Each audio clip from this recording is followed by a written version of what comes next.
இதற்கான பதில ஆலிம் அல் புகார் நீங்க சொல்லுங்க.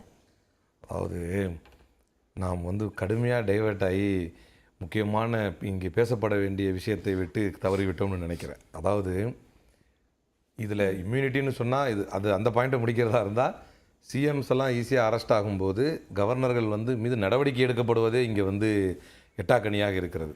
அந்த வாதத்தில் தான் இது டைவர்ட் ஆகி போகுது. மாறாக இங்கே கவனிக்க வேண்டிய விஷயம் என்னவென்றால், பிரதமர் தொடர்ந்து தன்னுடைய பிரச்சாரத்திலே ஒவ்வொரு முறையும் இப்போ ஏற்கனவே சொன்னாங்க, ராகுல் காந்தி அவங்களுக்கு பிரச்சாரம் செஞ்சுக்கிட்டு இருக்கிறாரு பாஜகவுக்கு அப்படின்னு சொல்லி. மாறாக எப்போதுமே கோல் போஸ்ட்டை பிஜேபி செட் பண்ணோம். அந்த கோலில் போய் தான் காங்கிரஸ் அதன் பின்னாலே ஃபாலோ பண்ணி போக வேண்டிய ஒரு கட்டாயம் இருக்கும். ஆனால் இப்போ என்ன அப்படின்னு சொன்னால், டைம்ஸ் மேகசின் சொன்னதை போல பிரதமரே டிவைடர் இன் சீஃபாக செயல்படுகிறார். தொடர்ந்து பிரதமர் பொய் சொல்லி வருகிறார். அதில் குறிப்பாக சமீபத்திலே இந்த வெல்த் டிஸ்ட்ரிபியூஷன் ரீடிஸ்ட்ரிபியூட் பண்ணுவாங்க அப்படின்னு சொல்லும்போது அதை இஸ்லாமியர்களுக்கு எடுத்து கொடுத்து வருவார்கள், மன்மோகன் சிங் சொன்னார் அப்படின்னார். உடனே அதை த ஹிந்து பத்திரிகை ஃபேக்ட் செக் செய்தது. இந்து பத்திரிகை ஃபேக்ட் செக் செய்தது. இந்தியாவில் ஒரு பிரதமர் பேசுகிறார், த ஹிந்து ஃபேக்ட் செக் செய்து பிரதமர் முஸ்லீம்களை பற்றி நிறைய பிள்ளைகளை பெற்றுக்கொள்கிறார் என்று சொன்ன அந்த பேச்சு இட் இஸ் எரோனியஸ் என்று சொன்னது பத்திரிகை. அதற்கடுத்து மன்மோகன் சிங்குடைய ஸ்டேட்மெண்ட்டோடு அதை தொடர்புபடுத்தி பேசியது மிஸ்இன்டர்பிரட்டட் என்று சொன்னது. சரி, அடுத்ததாக திரும்பவும் பிரதமர் பேசுகிறார். இதே அதாவது எதுக்கு இதை சொல்கிறேன் அப்படின்னா, நீங்கள் தலைப்பு வச்சுருக்கிறீங்க வார்த்தை போர், ரொம்ப கடுமையாக வார்த்தை போர் நடக்கிறது அப்படின்னு. நம்முடைய கேரளாவினுடைய சிஎம் சொன்னார், பினராயி விஜயன் கேரளாவில் தேர்தல் பிரச்சாரம் முடிகிற நேரத்தில் சொன்னார் ஒரு வார்த்தை, நாங்களும் காங்கிரஸும் பேசிக்கொள்கிறோம் என்றால் அது வார்த்தை போர் தான். அது மாறாக உங்களுக்கு 2வது இடம் கொடுத்துடக்கூடாதுக்காக நாங்கள் வார்த்தை போர் பண்ணுறோம். அப்படி பண்ணால் அது வார்த்தை போர். மாறாக பிரதமர் இன்று பிரச்சார கூட்டங்களில் என்ன பேசிக் கொண்டிருக்கிறார் என்று சொன்னால், திரும்பவும் பேசினார் எஸ்சி எஸ்டி ரிசர்வேஷனை எப்படி ஓபிசியில் ஜாயின் பண்ணி, அங்கிருந்து தான் இந்த பிரச்சனை டைவர்ட் ஆகி வந்தது, எப்படி ஓபிசியில் ஜாயின் பண்ணி கர்நாடகாவில் கொடுத்துட்டாங்களோ அதே மாதிரி ஆக்ராவில் பேசும்போது சொல்கிறாரு, அதே மாதிரி யூபிலையும் கொடுப்பாங்க அப்படின்னு உத்தரப்பிரதேசத்தில் பேசுகிறார். எனவே நைட்டோட நைட்டாக திடீர்னு மாற்றிடுவாங்க, அந்த மாதிரி தான் சட்டம் போட்டுட்டாங்கன்னு. ஆனால் அதுவும் ஒரு பொய். இதை யார் ஃபேக்ட் செக் பண்ணுறா? ஏபிபி பத்திரிகை ஃபேக்ட் செக் செய்து சொல்லுகிறது, 1994 காங்கிரஸ் கொண்டு வர நேரத்தில் அதை நடைமுறைப்படுத்தாமல் அதை கேப் பண்ணணும் 50% அப்படின்னு வந்தபோது, அதுக்கப்புறம் ஆட்சி மாறி 1990 ஜேடிஎஸ் தான் அதை நடைமுறைப்படுத்தியது. அதை நடைமுறைப்படுத்தினாலும் எஜுகேஷனலாக அவங்க பேக்வேர்டில் இருக்கிறாங்க என்பதற்காகத்தான் அது அவர்களுக்கு தரப்பட்டது. அதிலும் குறிப்பாக 4% இடஒதுக்கீடு என்பது கர்நாடகாவில் பிரதமர் மேற்கோள் காட்டிய 4% என்பது 2% இஸ்லாமியர்களுக்கும் 1% புத்திஸ்டுகளுக்கும் 1% கிறிஸ்தவர்களாக மாறிய எஸ்சிக்களுக்கும் என்று மொத்தமாக சேர்த்து 4% என்று பிரதமர் அதே இடத்தில் மீண்டும் போய் பேசுகிறார். இன்னைக்கு பிரதமர் மீண்டும் ஒரு போய் பேசுகிறார் பிரச்சார கூட்டத்தில். என்ன பேசுகிறார் அப்படின்னா, நான் ஒரு வீடோ சைக்கிளோ இல்லாமல் இருக்கிறேன், நான் ரொம்ப கஷ்டப்பட்டவன் என்று மீண்டும் போய் பேசுகிறார்.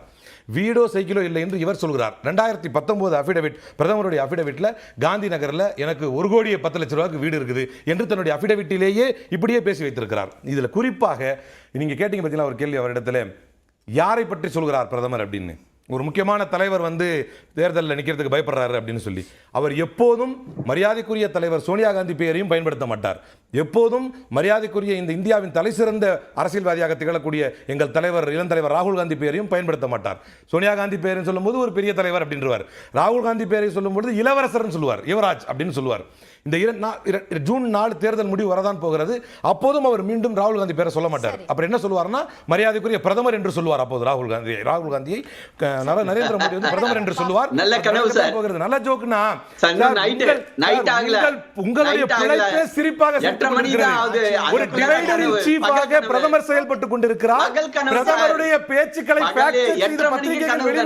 நீங்கள் எவ்வளவு மிரட்டினாலும் உருட்டினாலும் பத்திரிகைகளை விலக்கி வாங்கினாலும், சோனியா காந்தி பற்றி பேச்சு வந்ததுனால நான் இந்த கேள்வியை திரு ரமேஷ் சேதுராமன் கேட்கிறேன். திரு ரமேஷ் சேதுராமன், இப்ப சோனியா காந்தி ராஜ்யசபாக்கு போறதை விமர்சிக்கிறீங்க, ஆனா இதே மாதிரி பாஜகவோட மத்திய அமைச்சர்கள் உட்பட பலர் ராஜ்யசபா மூலமாக தேர்வு செய்யப்பட்டிருக்காங்க. அப்போ எந்த அடிப்படையில் இவர் மீது மட்டும் இந்த விமர்சனம் முன்வைக்கப்படுது? இல்ல, முதல்ல அவர் பேர் சொல்லாம குறிப்பிட்டாரு, சோனியா காந்தி அம்மையார் தான் குறிப்பிட்டாருங்கிறத நம்ம எப்படி எடுத்துட்டு போறோம் அப்படிங்கிறது முதல்ல கேள்வி. ரெண்டாவது நீங்க சொல்லுங்க சார், யாருன்னு யாரு ஒரு நிமிஷம் சார்.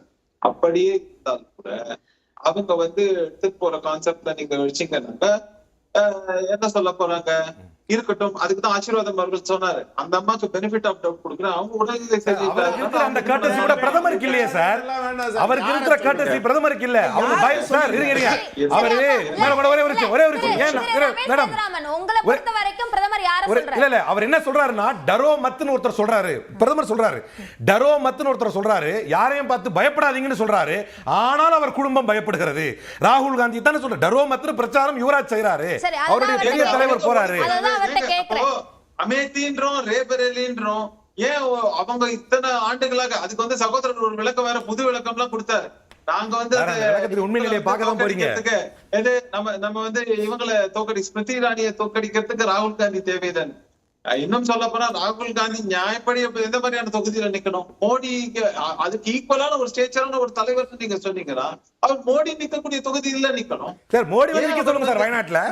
சார் வயநாட்டுல வந்து மோடி நிக்க சொல்லுங்க சார். வாங்க வயநாட்டுல வந்து நில்லுங்க சார். மோடி எதிர்த்து this is not a matter of joke. This is not a matter of joke. நீங்க வந்து நிக்க சொல்லுங்க வயநாட்டுல. சார் மோடி நரேந்திர மோடிக்கு தெம்பும் திராணியும் ஆற்றலும் இருந்தால் வயநாட்டில் ராகுல் காந்தியை சந்திக்க சொல்லுங்கள். வயநாட்டில் ராகுல் காந்தியை சந்திக்க சொல்லுங்கள். அவர் பேசி முடிச்சார். ராகுலை திரும்ப லான்ச் பண்ணிட்டோம். இந்த வாட்டி பிரமாதமா ஒரு வாட்டி சொல்றீங்க. அதுவும் மேலே ஏறிய ராக்கெட் நேரா கடல்ல போய் விழுற மாதிரி விழுதுங்கிறத தொடர்ந்து பார்த்தேன் சார். இந்த நக்கல் நையாண்டி எல்லாம் பல பார்த்து வந்த கட்சி சார். வெறும் ஆன்டி இன்கம்பன்சி உருவான கட்சி சார் பாஜக. இந்த தேசத்துக்கு சுதந்திரம் பெற்று கொடுத்து வந்தவர்கள் சார். ஒவ்வொரு முறையும் வீழ்ந்து வீழ்ந்து மேலே எழுந்திருத்து வந்த கட்சி சார். வெறும் 2 மாநிலத்தில் ஆட்சி செய்து கொண்டிருந்த கட்சியை தலைவர் சோனியா காந்தி கையில் எடுத்து மீண்டும் தேசத்தில் ஆட்சிக்கு கொண்டு வந்த ஒரு கட்சி சார் இது. நீங்க ஆன்டி இன்கம்பன்சி உருவானீங்க சார். சுதந்திர போராட்டத்துக்கு உங்களுக்கு சம்பந்தம் இல்லை சார். உங்களுக்கு வரலாறே கிடையாது சார். பாஜக ஒரு கட்சிக்கு வரலாறே கிடையாது சார். ஒரு வேனுக்குள்ள ஏத்துற அளவுக்கு எம்பிஸ கொடுத்தாங்க சார். அப்படி இல்லாம இருந்திருக்கு சார் ஹிஸ்டரி. அதனால நீங்கள் தொடர்ந்து வெறுப்பு பிரச்சாரத்தின் மூலமாகவே ஆட்சியை பிடித்தவர்கள் சார். பயந்து அங்கிருந்து யூபில இருந்து பயந்து வயநாட்டுக்கு ஓடி வந்தாங்க சார். ஏன்னா மைனாரிட்டிகள் அதிகமா இருக்கக்கூடிய இடத்துல ஓட்டு வாங்கலாம். முஸ்லிம் லீக் தலைவர் குஞ்சாலி குட்டி இன்னைக்கு கூட அறிக்கை கொடுத்திருக்காரு சார். நீங்க வாங்க, நாங்கள் தான் ராகுல் காந்தியை அழைத்தோம். நாங்க இல்ல, நாங்க சொல்லல. இது வந்து இங்க தொடர்ந்து எல்லா நேரலையிலும் இப்படி தான் பேசுறாங்க. முஸ்லிம் லீக் என்கின்ற கட்சியே நாங்க அவரை கூப்பிடுறோம்னு சொல்றாங்க. இவங்க முஸ்லிம் லீகை தாண்டி நாங்க தான் கூப்பிடுறோம் அவரை. இல்ல அவர் பேசுறதுக்கான நேரம் இது. முடிச்சிருங்க திறமை. அவங்க வளர்ச்சியை இவங்க சொன்ன ரேபரேலியோ அமேத்தியோ இவங்க சொன்ன வளர்ச்சி விஷயங்களை பண்ணியிருந்தாங்கன்னா இவங்க தொடர்ந்து வெற்றி பெற்று இருந்திருக்க முடியும். எப்பவுமே அவங்க சொன்னக்கூடிய ஒரு விஷயம் என்ன தெரியுமா? எலெக்ஷன் வந்ததுன்னா நாங்க ஏழைகள் வீட்டுல போய் உட்கார்ந்து நாங்க வந்து இந்த சாப்பாடு சாப்பிடுறோம், அந்த போட்டோவை புடிச்சு போட வேண்டியது இதுதான். ஆனாலும் அத்தனை வருஷமாவும் ஏழைகளாவே இருந்தாங்கிறது நிதர்சனமான. சரி, ஓகே, நன்றி.